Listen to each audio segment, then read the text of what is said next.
नमस्कार दोस्तों, कैसे हो आप सभी लोग।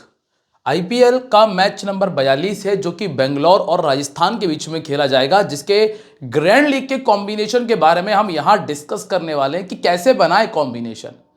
आप लोगों की बड़ी मंशा थी कि लाइव में ना आते हुए आप लोगों को वीडियो बकायदा पोस्ट करके दे दी जाए, तो वो भी कर दिया। लेकिन अगर आप लोग थोड़ा सा सपोर्ट नहीं दिखाओगे तो मज़ा नहीं आएगा। वीडियो को लाइक करने के बाद में दोस्तों के साथ में शेयर कर देना और कमेंट करके बता देना कि वीडियो कैसा लगा, और साथ ही साथ वीडियो को पूरा देखना, तब तो फायदा होगा। अगर आप लोग 10 मिनट का वीडियो है, मतलब 15 मिनट का 20 मिनट का वीडियो हमारा होता है, अगर उसको आप बामुश्किल 5-7 मिनट देखोगे तो आपको फायदा नहीं मिल पाएगा। वीडियो को पूरा देखो और साथ में अपने कॉम्बिनेशन को तैयार करो, प्लस जो मैं बता रहा हूं उसको ध्यान से सुनते जाना। ठीक है, चलिए शुरुआत करते हैं। सबसे पहले बात करेंगे ग्राउंड के बारे में, लेकिन अगर आप लोग आज हमसे पहली बार जुड़ रहे हो तो चैनल को सब्सक्राइब कर लेना। और अगर आप लोगों ने हमारे main channel fantasy talent hub को सब्सक्राइब किया हुआ है और ये नहीं किया तो इसको भी कर लेना, क्योंकि यहां आपको मिलता है ग्रैंड लीग का वीडियो, वहां आपको मिलता है मेन वीडियो जिसमें सारा डेटा होता है। यहां सिर्फ ग्रैंड लीग के पर्पज से बातें होती है कि भैया किस पे रिस्क लेना है, किसको छोड़ना है, यहां पे ये समझाइश दे दी जाती है। चलिए बात करते हैं वेन्यू के बारे में। और हाँ, टेलीग्राम ज्वाइन करना बिल्कुल मत भूलिएगा, क्योंकि आप सभी लोगों को पता है कि पिछले कुछ दिनों से स्ट्राइक का दौर चल रहा है, और स्ट्राइक के चक्कर में ना अगर कहीं चैनल चला जाए तो फिर आप लोगों से जो कनेक्शन है ना वो टूट जाएगा। तो उसको बनाए रखने के लिए जाके टेलीग्राम ज्वाइन कर लो, इंस्टाग्राम पे जुड़ जाओ, फ्री है, किसी को पैसे देने की कोई ज़रूरत नहीं है, लेकिन वहाँ आप लोगों को फाइनल अपडेट मिलते रहेंगे। और अब बात करेंगे वेन्यू के बारे में। मैच होगा एम चिन्नास्वामी स्टेडियम बेंगलुरु में, जो कि छोटा सा ग्राउंड है।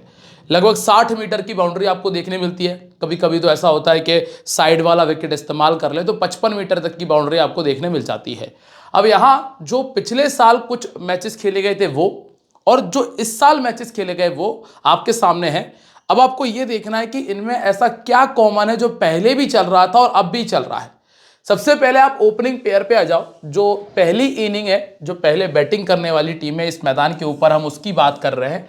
तो पहले बैटिंग करने वाली टीम का जो ओपनिंग पेयर है पिछले साल, ये 2024 का है, ये 2025 का रिकॉर्ड है। ठीक है, और सबसे पहली चीज तो ये कि बेंगलोर ने 3 मैच खेले हैं और तीनों हार गए।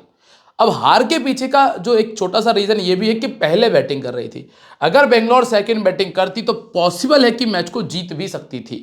सेकंड बैटिंग में जीतने के चांसेस इस मैदान पर ज्यादा हैं पहली इनिंग के मुकाबले। अब इस मैदान पे अगर आप ओपनिंग पेयर चेक करोगे तो आपको देखने मिलेगा इस वाले मैच में 81 का स्कोर बनाया एक प्लेयर ने और वो चल गया। यहां 34 और 102 दोनों खिलाड़ियों ने स्कोर किया, यहां पर दोनों ही खिलाड़ी फ्लॉप हो गए। यहां अगर आप इसको चला हुआ मान रहे तो ठीक है, नहीं तो आप इसको फ्लॉप में अगर काउंट कर रहे तो यहां दोनों फ्लॉप हो गए। यहां पर भी दोनों ओपनर्स फ्लॉप रहे, यहां पे एक ओपनर फ्लॉप गया और यहां पर फिर से दोनों ओपनर फ्लॉप गए। अब आप यहां पे एक बहुत कॉमन सी चीज देख रहे हैं, कितने मैचेस निकल गए, 1 2 3 4 मैचेस टोटल आपके सामने कितने मैचेस है, 7 मैच में से 4 मैच ऐसे गए जहां पे दोनों ओपनर फ्लॉप रहे। ठीक है, 7 में से 4 मैचेस ऐसे गए। अब आप कहो कि विराट कोहली ओपन कर रहे हैं, फिल सॉल्ट ओपन कर रहे हैं, पिछले साल डुप्लेसिस ओपन कर रहे थे, तो खिलाड़ी तो बेकार कभी भी नहीं था, खिलाड़ी बेकार कभी भी नहीं थे। लेकिन इस मैदान पर 4 बार ऐसा हुआ है कि जहां दोनों ओपनर फ्लॉप रहे। तो जब आप एक कॉम्बिनेशन तैयार करो, चाहे बेंगलोर पहले बैटिंग कर रही हो या फिर राजस्थान पहले बैटिंग कर रही हो, एक कॉम्बिनेशन आपको ऐसा तैयार करना है पहले बैटिंग करने वाली टीम के लिए जिसमें आपको दोनों ओपनर्स को ड्रॉप करना है, दोनों ओपनर्स को ड्रॉप करके चलना है, ये आपको तय कर लेना है। एक टीम का पैटर्न ऐसे शुरू हो जाएगा। ठीक है, नोट कर लो। अब नंबर 3 पर आ जाओ आप। 6 67 6 41 4 1 23। अभी तक इस मैदान के ऊपर नंबर 3 के प्लेयर ने, पिछले साल को मिलाओगे तो 2 बार स्कोर आया है, इस साल को मिलाओगे तो एक बार भी नंबर 3 के प्लेयर ने अच्छा स्कोर नहीं किया।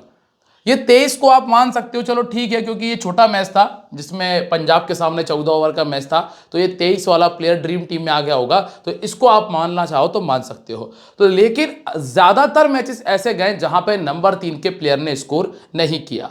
अब ऐसा तो शायद नहीं कर पाओगे कि ऊपर के 3 प्लेयर को छोड़ दो, ऐसा तो कर पाना थोड़ा सा मुश्किल चीज है। अब हम यहां पे ये देख लेते हैं कि टॉप 3 में से कितने प्लेयर चल रहे हैं। तो टॉप 3 में से अगर आप देखेंगे तो यहां पर एक, यहां पर 2 प्लेयर चल गए, ऑलमोस्ट तीनों चल गए इस वाले मैच में। तो यहां तीनों फ्लॉप हुए गुजरात वाले मैच में। यहां टॉप 3 में से कम एक तो कह ही सकते हो, वैसे चाहो तो 2 भी मान सकते हो। यहां पर तीनों फ्लॉप, यहां टॉप 3 में से एक फ्लॉप और यहां टॉप 3 में से एक खिलाड़ी चल गया था। मतलब ऑलमोस्ट टॉप 3 में से एक खिलाड़ी लेकर आप चल सकते हो। अब चाहे सॉल्ट रख लो, चाहे कोहली रख लो, चाहे देवदत्त रख लो, दूसरी तरफ से सूर्यवंशी रख लो, या फिर आप रख लो अपना जायसवाल, या फिर आप रख लो रेयान पराग। आ गया समझ में आपको? ये पहली इनिंग की बात है। मतलब एक कॉम्बिनेशन हमें ऐसा करना है जिसमें टॉप 3 में से एक प्लेयर को आपको रखना है। अब ये वही वाला कॉम्बिनेशन है जिसमें हम दोनों ओपनर छोड़ने की बात कर रहे हैं। ये अलग कॉम्बिनेशन नहीं है, ठीक है। ये वही कॉम्बिनेशन जिसमें आप दोनों ओपनर को छोड़ रहे हो तो तीसरे नंबर का प्लेयर रख लेना, अगर तीसरे नंबर को छोड़ रहे हो तो ओपन में से किसी एक को रख लेना। ये कंडीशन आप बना सकते हैं। अब आप आ जाओ नंबर 4 पे। बाकी एक कॉम्बिनेशन तो जैसे हमने देखा यहां दोनों ओपनर चले गए थे, ऐसा सिर्फ एक बार हुआ है, नहीं तो ज्यादातर हमें एक ही ओपनर चलता हुआ नजर आया है। अब नंबर 4 पर आओगे तो 24, 32, 37, 52, 25, 4 और 12। इस साल नंबर 4 ने उतना बेहतर नहीं किया है, नहीं तो ऑलमोस्ट पिछले साल तक अगर देखोगे नंबर 4 के प्लेयर ने हर हर एक मैच के अंदर स्कोर किया था, ठीक है। फिर इसके बाद नंबर 5 ने भी लगभग सभी मैचेस में स्कोर किया है, सिर्फ ये 2 मैचेस छोड़ दिए जाए तो नंबर 5 के प्लेयर ने हर मैच में स्कोर किया है। यहां नीचे के प्लेयर की बैटिंग नहीं आई, यहां आई थी तो 35 का स्कोर आया, यहां 33 का स्कोर आया और 3 मैचेस में खिलाड़ी नहीं चले और 7 नंबर के प्लेयर तक फिर बैटिंग आ जाए तो क्या ही बात है। पर 7 नंबर के प्लेयर पे मैं उतना फोकस नहीं कर रहा हूं। हालांकि टिम डेविड की जब बैटिंग आई है तो उन्होंने स्कोर किया है दोनों मैचेस में।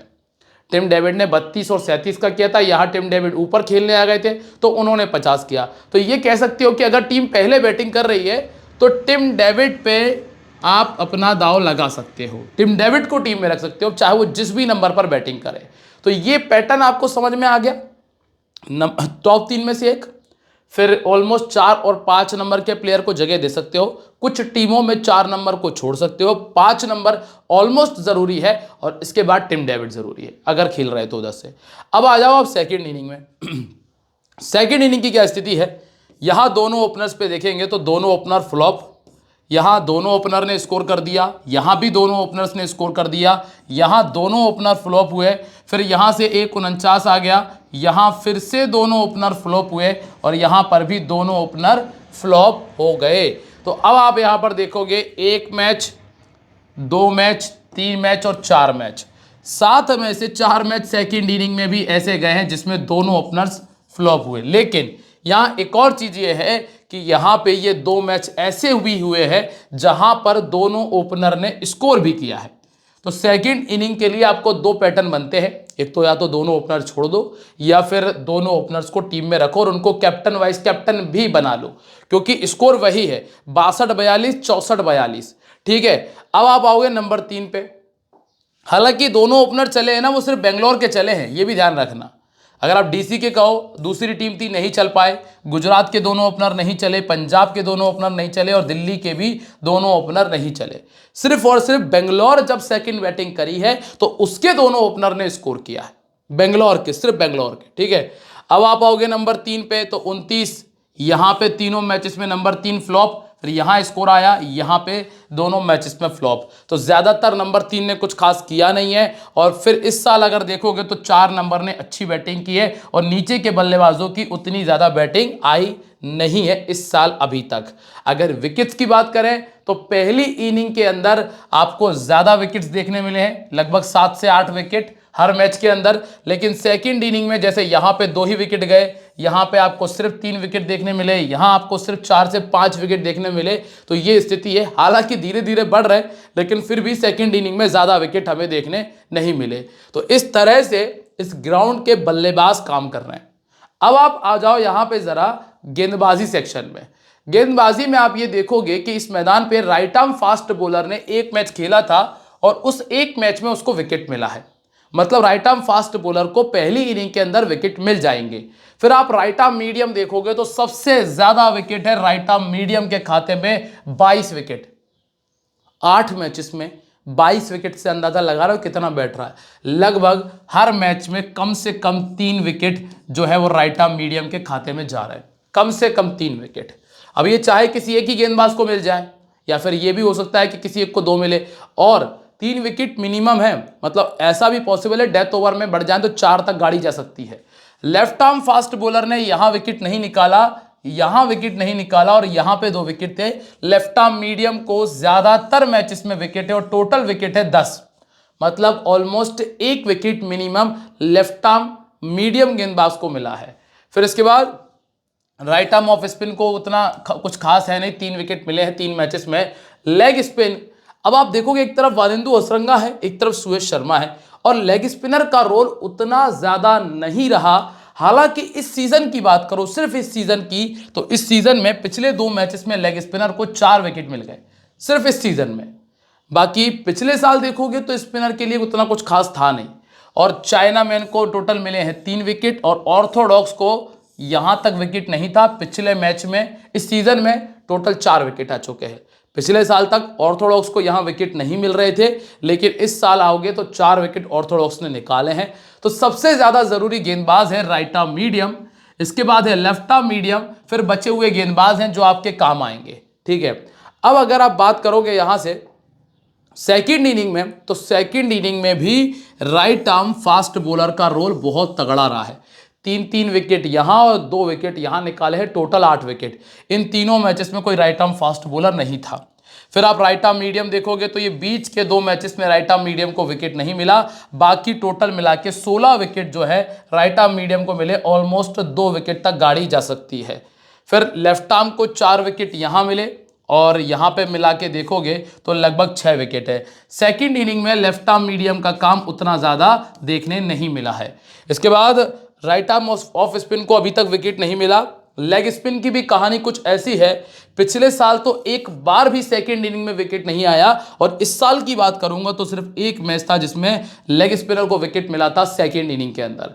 और इसके नीचे भी वही स्थिति है, ऑर्थोडॉक्स और चाइना मैन को भी विकेट नहीं है। मतलब जितने भी गिने चुने विकेट स्पिनर को मिले हैं वो पहली इनिंग में है, सेकेंड इनिंग में स्पिनर्स के पास में ज्यादा कुछ है नहीं, और इसीलिए सेकेंड इनिंग के सिर्फ या तो राइट आर्म फास्ट बॉलर या राइट आर्म मीडियम आपके लिए जरूरी है, और इक्का दुक्का विकेट के लिए लेफ्ट आर्म को पटक सकते हो बस। यहां तक आपको सारी चीजें क्लियर है। तो अब हम बात करते हैं कि बेंगलोर की टीम सबसे ज्यादा विकेट किस गेंदबाज को देने के चांसेस है। सबसे पहले अगर आप आएंगे तो यहां इस टीम में चाइना मैन नहीं है, ना ही लेफ्ट आर्म मीडियम है। और हाँ, अगर ध्यान रखना ये टीम थोड़ी सी अकलमंदी दिखाए, तीक्षाना कुछ कर तो है नहीं रहे, तो तीक्षाना को बाहर करें और केवना मफाका का इस्तेमाल करके देखें। केवना मफाका लेफ्ट आर्म अच्छा बॉलर है, मतलब हालांकि पिछले साल पिटाई हो गई थी, लेकिन फिर भी लड़के में पोटेंशियल है, विकेट टेकर बॉलर है, उसको खिलाया जाए तो वो बंदा ज़्यादा काम आ जाएगा। तीक्षाना की इतनी ज़रूरत टीम को है नहीं है, मैनेजमेंट पता नहीं क्या चरस खा के टीम तैयार करते हैं, तीक्षाना के लायक ही विकेट है भी नहीं, अगर यहाँ खिला लेते हैं तो कोई फ़ायदा नहीं है। अब अगर खिलाते हैं तो केवना मफाका पे नज़र रखना, ये अच्छा प्लेयर है, अगर खेलता है तो उसको ग्रैंड लीग में वाइस कैप्टन तक लेके चले जाना, क्योंकि एक तो ये टीम ने विकेट भी दी और इस मैदान पे पहली इनिंग में लेफ्ट आर्म को अच्छे विकेट भी मिले हैं। अब यहाँ देखिए जोफ्रा आर्चर खेल रहे हैं, राइट आर्म फास्ट बॉलर है, और इस मैदान पर राइट आर्म फास्ट बॉलर ने अच्छी गेंदबाजी की है, पर आरसीबी की टीम ने राइट आर्म फास्ट बॉलर को ज़्यादा विकेट नहीं दिए। फिर आप आओगे राइट आर्म मीडियम पे, जिसको इन्होंने अभी तक 11 विकेट दिए, ऑलमोस्ट 2 से 3 विकेट यहां आना चाहिए, और लेग स्पिन को कम से कम 1 से 2 विकेट आना चाहिए। तो इस तरह से आपको विकेट देखने मिल जाएंगे। आर्चर के पास 1 से 2, 2 से 3 यहां, और 1 से 2 विकेट आपको हसरंगा के खाते में देखने मिल जाएंगे। तो ज़्यादा कुछ खास परफॉर्मेंस शायद आपको राजस्थान के गेंदबाजों का देखने ना मिले। अब हाँ, अगर मैं आपको यहाँ पे पंटर बता देता हूँ, लेकिन एक पंटर आपके पास में है तुषार देशपांडे, इस पे नजर रखना। जोफ्रा आर्चर अगर 2 निकाल देते हैं तो ये भी एक अच्छा ऑप्शन हो जाएंगे। अब राजस्थान की तरफ देखेंगे तो इस टीम ने 7 विकेट दे दिए लेफ्ट आर्म को यश दयाल, मतलब कम से कम 1 विकेट तो निकाल कर दे ही जाएंगे। ऑर्थोडॉक्स को इन्होंने 5 विकेट दिए हैं, कुरनाल पंड्या के पास में मौका है 1 विकेट निकालने का। फिर राइट आर्म मीडियम को इस टीम ने 18 विकेट दिए हैं, 18। तो जॉश हेजलवुड और भुवनेश्वर कुमार दोनों मिलाकर लगभग 4 विकेट तक जा सकते हैं। इसीलिए हेजलवुड और भुवनेश्वर कुमार दोनों आपके लिए जरूरी है और आप चाहो तो इनको कैप्टन और वाइस कैप्टन भी बना सकते हो। अब आप आ जाओ बेंगलोर के बैटिंग ऑर्डर और बॉलिंग चैन पे। तो यहां पे आप देखोगे इनका बैटिंग ऑर्डर ये कुछ इस तरह से काम करेगा। ये टॉप 3 है, ये मिडिल ऑर्डर है और ये लोअर ऑर्डर है, ठीक है। इसके बाद ये है इनका गेंदबाजी सेक्शन। गेंदबाजी में हेजलवुड और भुवनेश्वर पावर प्ले के बॉलर हैं। दयाल पावर प्ले में ही बाद में आएंगे। रोमारियो शेफर्ड एक ओवर डाल सकते हैं पावर प्ले में, और डेथ ओवर में हेजलवुड, भुवनेश्वर और शेफर्ड आपको नजर आएंगे। मिडिल ओवर्स में यश दयाल और सुयश शर्मा और कुणाल पांड्या आपको गेंदबाजी करते हुए मिलेंगे। अब यहाँ पर इस मैदान के ऊपर अगर आप देखेंगे फिल सॉल्ट का रिकॉर्ड बड़ा गंदा है। क्यों गंदा है?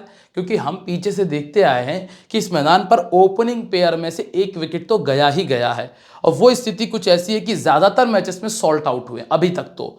इसके बाद विराट कोहली है जिनका बैटिंग एवरेज इस मैदान पे काफी अच्छा है। देवदत्त का रिकॉर्ड भी इस मैदान पे कुछ खास नहीं। क्यों? क्योंकि नंबर 3 के प्लेयर ने भी इस मैदान पे ज्यादा कुछ खास किया नहीं है। अब रजत पाटीदार पे आओगे तो 13 मैच खेलकर 35 का एवरेज, 350, क्योंकि इस मैदान पर नंबर 4 और नंबर 5 के प्लेयर ने अच्छी बैटिंग की है। इसीलिए रजत पाटीदार जो कि नंबर 4 पर खेल रहे हैं, इनका रिकॉर्ड आपको अच्छा नजर आएगा।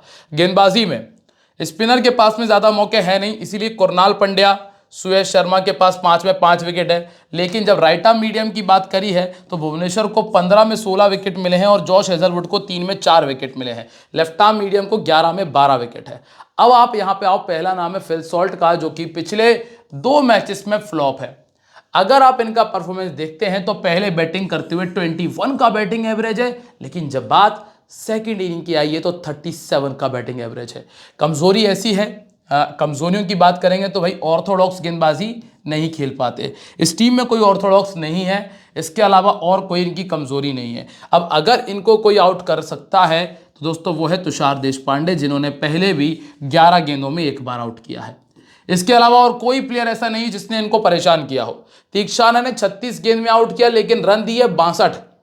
हसरंगा ने 28 गेंदों में आउट किया है, रन दिए 36 और 1 बार आउट। तो एक चांस हसरंगा के साथ में बन सकता है, और यही इसलिए वैसे दोस्तों ये खिलाड़ी छोड़ने लायक नहीं है। क्यों नहीं है? वैसे तो ग्राउंड कहता है कि छोड़ दो, लेकिन जब कोई आउट करने वाला गेंदबाज ही नहीं है तो आप किससे उम्मीद करोगे? मतलब कोई गेंदबाज भी तो ऐसा हो जो आउट कर दे, हाल फिलहाल की स्थिति में नहीं है। फिर आप आओगे नंबर 2 पे, जहां विराट कोहली मिलते हैं।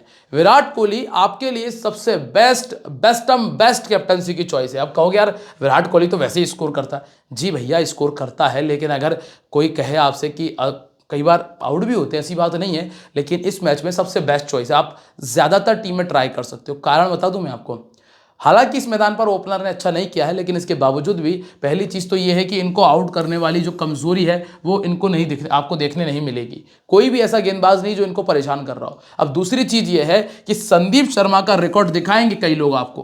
किसका रिकॉर्ड दिखाएंगे? संदीप शर्मा, जो कि पहले 81 गेंदों में 7 बार आउट कर चुके हैं।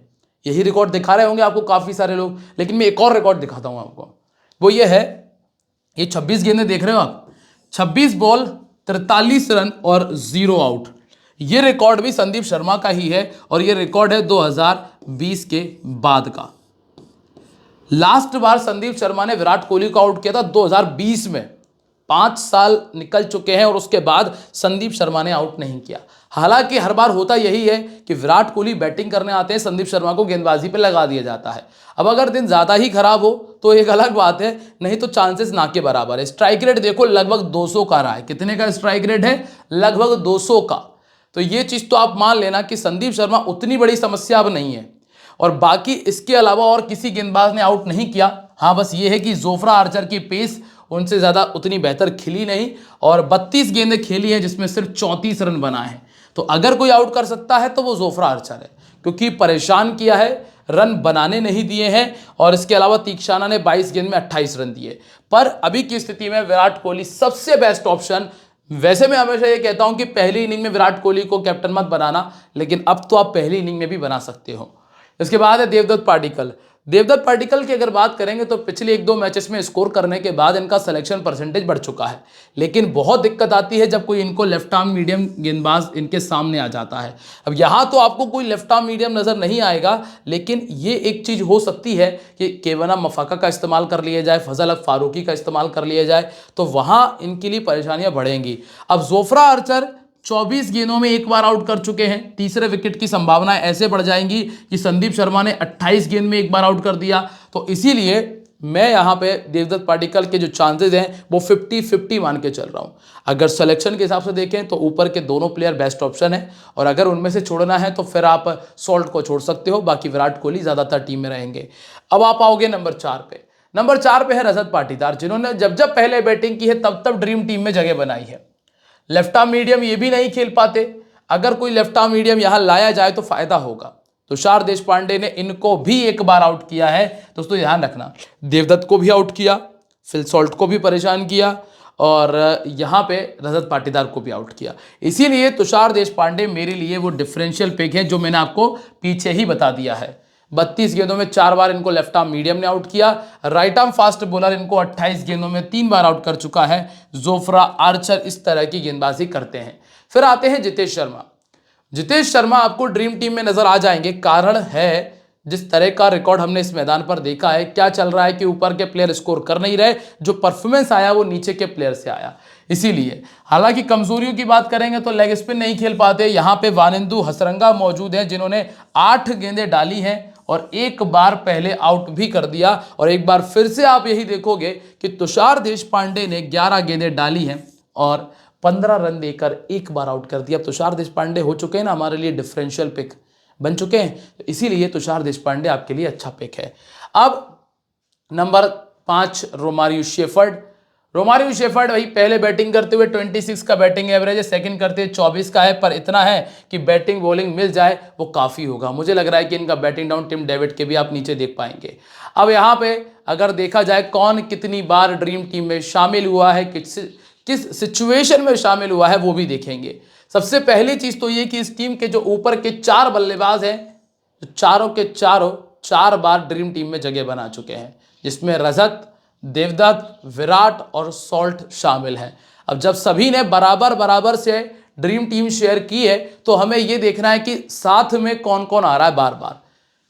सॉल्ट, विराट, पाटीदार एक बार, यहां पे विराट चले गए। पहले बैटिंग का मामला था, मैं कहता हूं कि ज्यादातर पहले बैटिंग करते हुए विराट कोहली उतना अच्छा ऑप्शन नहीं होते हैं, वही स्थिति देखने मिली है। यहां पे फिल सॉल्ट, देवदत्त और रजत पाटीदार आए हैं। फिर एक मैच ऐसा भी आया था जिसमें ये चारों ही प्लेयर नहीं चल पाए थे। फिर अगला आप देखेंगे यहां पे जिसमें विराट कोहली हैं और देवदत्त हैं और रजत पाटीदार एक साथ एक मैच ड्रीम टीम में शामिल हुए। फिर जो अगला मैच है डीसी वाला, इसमें देवदत्त पाटिकल बाहर गए, जो कि होम ग्राउंड मैच था, और इस होम ग्राउंड मैच में सॉल्ट, कोहली और रजत पाटीदार ने स्कोर किया। फिर एक और मैच आया जो राजस्थान से था, जिसमें ऊपर के तीनों प्लेयर ने ड्रीम टीम में जगह बनाई, रजत पाटीदार नहीं बना पाए। पंजाब वाले मैच में सभी फ्लॉप थे, और फिर से जो पंजाब नहीं, ये दूसरा मैच था, इसको सही कर लूंगा, हाँ पंजाब वाला लगातार 2 मैच हुए थे। पंजाब के जब होम ग्राउंड पर मैच हुआ था तो सभी खिलाड़ी ड्रीम टीम से बाहर थे, और फिर जब दोबारा से पंजाब से मैच हुआ तो सिर्फ विराट कोहली और देवदत्त पाटिकल ड्रीम टीम में नजर आए। तो ज्यादातर मैचेस में देखा तो यही है कि 3 प्लेयर, जो ऊपर के 4 प्लेयर हैं, इनमें से 3 प्लेयर एक साथ एक मैच में ड्रीम टीम में आए हैं। यहां पे नहीं थे और यहां पे नहीं थे, बाकी यहां भी 3, यहां भी 3, यहां भी 3 और यहां पे 2। तो ऑलमोस्ट ज्यादातर मैचेस ऐसे गए जहां पे ऊपर के 4 में से 3 प्लेयर ड्रीम टीम में आ गए हैं। ठीक है, अब मैं यहां पर एक और चीज बताने वाला हूं कि ग्राउंड की क्या स्थिति है। भाई जिस मैदान पर यह मैच है, होम ग्राउंड है, होम ग्राउंड पे एक भी नहीं आया एक साथ में। ठीक है, फिर होम ग्राउंड पे मैच हुआ, एक भी नहीं आया एक साथ में। यह होम ग्राउंड की स्थिति थी, क्योंकि होम ग्राउंड पे क्या चल रहा है, ऊपर के खिलाड़ी स्कोर कर नहीं पा रहे हैं, जितना स्कोर आता है नीचे के प्लेयर से आया है। यही हुआ है अभी पिछले 2 मैचेस में, वही चीज यहां पे भी दिख रही होगी आपको। अब एक और चीज है, होम ग्राउंड पे एक मैच था जिसमें आ गए थे सॉल्ट, कोहली, देवदत्त नहीं आ पाए थे और पाटीदार आ गए थे। ठीक है, तो देवदत्त की तो स्थिति बिल्कुल डगमगाई सी है, बाकी विराट कोहली, सॉल्ट और पाटीदार की तो फिर भी चांसेस ज़्यादा हैं। और यहाँ पे जितेश शर्मा आ चुके हैं 3 बार, जिसमें से होम ग्राउंड में 1 बार आए हैं, और टिम डेविड हर बार होम ग्राउंड पर ड्रीम टीम में शामिल हुए। बाहर किसी भी ग्राउंड पर इन्होंने स्कोर नहीं किया या फिर मौका नहीं मिला, लेकिन यहां हर बार किया है। अब इसके बाद सेकंड इनिंग मतलब सॉरी गेंदबाजी की अगर हम बात कर लें तो गेंदबाजी में ये स्थिति है कि इस टीम के 2 सबसे इंपॉर्टेंट प्लेयर हैं, एक है भुवनेश्वर और एक है जॉश हेजलवुड, जिन्होंने 4 और 5 बार ड्रीम टीम में जगह बना ली है, बाकियों ने एवरेज परफॉर्मेंस करके दिया है। अब राजस्थान की बात करते हैं दोस्तों। सारी चीजें क्लियर होती जाएं तो वीडियो को लाइक, शेयर, कमेंट, सब्सक्राइब सब कर लेना और साथ में वीडियो को शेयर कर देना। अब यहाँ पे बैटिंग ऑर्डर है, जायसवाल, सूर्यवंशी, पराग, नीतीश, ध्रुव, शिमरून। गेंदबाजी में होगा ये कि आर्चर आएंगे, आर्चर के साथ संदीप शर्मा, तुषार देशपांडे मिलेंगे, डेथ ओवर में तुषार मिलेंगे जोफ्रा आर्चर के साथ में। अब आप यहाँ पर आओ, अभी हम ये देख रहे थे कि स्पिनर को विकेट है नहीं है इस मैदान पे, तो ये चीज़ का ध्यान रखना। यहाँ पे वानेंदु हसरंगा ने 4 मैच खेलकर 4 विकेट निकाले हैं। संदीप शर्मा का इस मैदान का रिकॉर्ड ठीक है और तुषार देशपांडे का भी अच्छा रिकॉर्ड है। राजस्थान की तरफ से नीतीश राणा का बैटिंग एवरेज 21 है और शिमरून हेटमायर का 27 का बैटिंग एवरेज है। अब पहला नाम है जायसवाल का। हेजलवुड ने 21 गेंदें डाली है, हालांकि रन 50 दे दिए पर 2 बार आउट कर दिया। भुवनेश्वर कुमार ने आउट नहीं किया, कुरनाल पंड्या ने आउट नहीं किया, सुयश शर्मा ने आउट नहीं किया, रोमारियो शेफर्ड ने 3 गेंदें डाली हैं, 1 बार आउट कर दिया। बस यही है कि जॉश हेजलवुड से बचना है।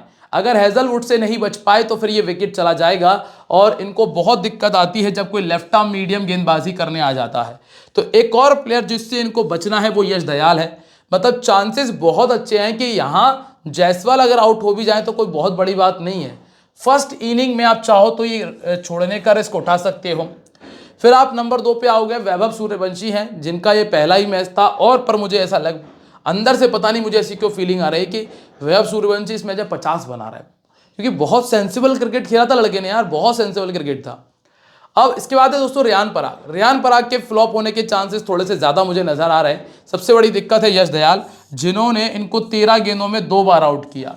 अब चूंकि ये मिडिल ओवर्स में गेंदबाजी करते हैं और वहीं पर ये बल्लेबाजी करने आते हैं, स्लोअर वन का इस्तेमाल अच्छा करते हैं और कई बार रियान पराग यश दयाल के सामने फंसे हैं। अब यहां से इनके पिछले कुछ स्कोर उठा के देखोगे तो इस सीजन में 50 तो एक भी नहीं आया।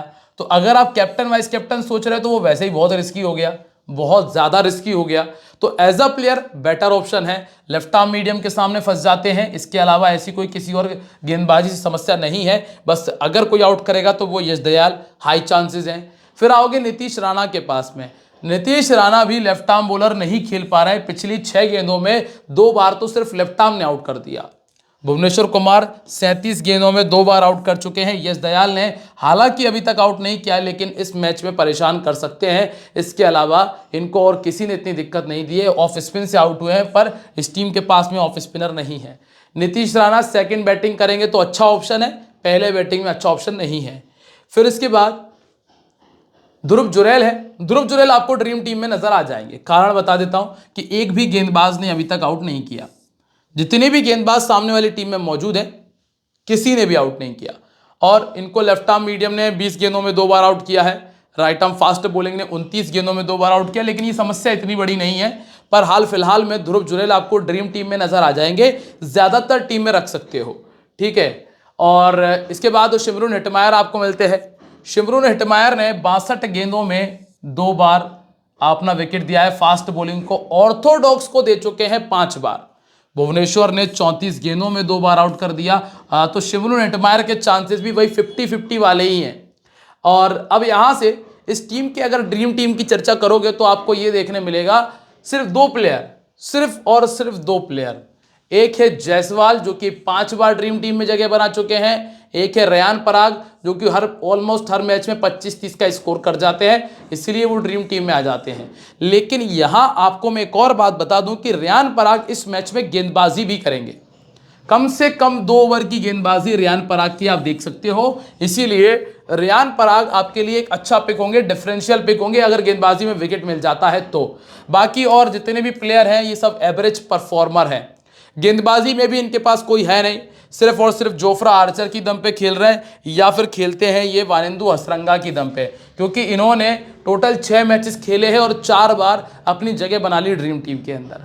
ठीक है, अब ज़रा बात करते हैं यहाँ से ऐसे प्लेयर जिनके चांसेस बहुत हाई है कि ये ड्रीम टीम में आपको नज़र आ जाएंगे।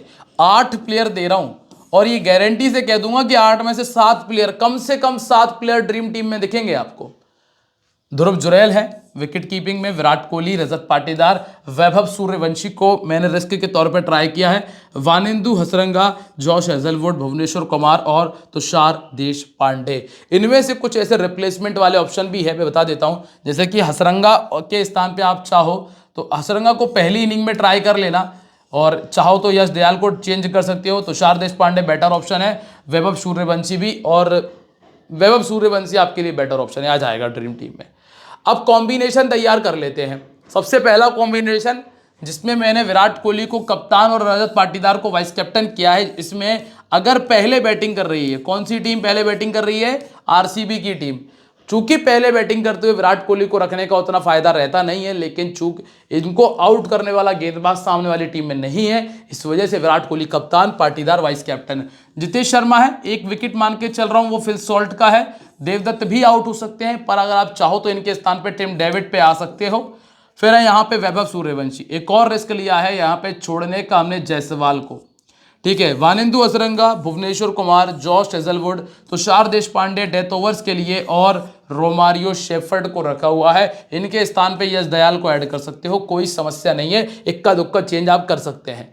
ये जो एक और कॉम्बिनेशन है जिसमें रजत पाटीदार कप्तान है, जिसमें फिल सॉल्ट और को रखा है, विराट कोहली को छोड़ दिया, जितेश शर्मा है, देवदत्त को भी ड्रॉप किया, टिम डेविड रखे हैं, वाइस कैप्टन जायसवाल है, नीतीश राणा, हसरंगा है, यहाँ पे भुवनेश्वर, हेजलवुड और यश दयाल रखे हैं, और तुषार देशपांडे टीम में जगह बना रहे हैं। तुषार देशपांडे मेरी ज़्यादातर टीमों में, और जबकि मैंने कैप्टन भी ट्राई किया है एक टीम में, तो क्योंकि बेंगलोर के सभी खिलाड़ियों को कम से कम एक बार आउट किया उन्होंने, इस वजह से, और वो ये टीम है सामने। तुषार देशपांडे कप्तान, जोफ्रा आर्चर के साथ में, Josh Hazlewood, Yash Dayal, Riyan Parag, Jaiswal, Suryavanshi vice captain, Tim David, Rajat, Virat Kohli और सॉल्ट को टीम में जगह दी है। और ये एक और कॉम्बिनेशन, मान लीजिए कि राजस्थान पहले बैटिंग कर रही है तो कॉलेप्स के चांसेस बहुत हाई हैं कि पता चले कि पूरी टीम ही आउट हो गई और रन बन रहे हैं 140 150, तो सभी गेंदबाज पटक लिए हैं। और यहाँ से हसरंगा, रियान पराग, जायसवाल और ध्रुव जुरैल जो कि परफॉर्मर है इस टीम के मेन, वो स्कोर करके दे जाए, और सिर्फ एक विकेट के लिए हसरंगा को रखा है, और विराट कोहली कप्तान, वाइस कैप्टन सॉल्ट है, और देवदत्त पार्डिकल अगर पहला विकेट आ जाता है तो पार्टिकल तक आराम से टुक टुक करके मैच को जिताया जा सकता है। तो ये एक और कॉम्बिनेशन हमने तैयार किया है। बाकी जो भी अपडेट्स रहेंगे ना, वो मैं आपको टेलीग्राम पे शेयर कर दूंगा। अगर नहीं हो टेलीग्राम पे तो ज्वाइन कर लेना, और ध्यान रखना this game may be habit forming और financially risky, so please play responsibly. मिलते रहेंगे आप लोगों से अपनी अगली वीडियो में, तब तक के लिए दोस्तों बाय, जय हिंद, जय महाकाल।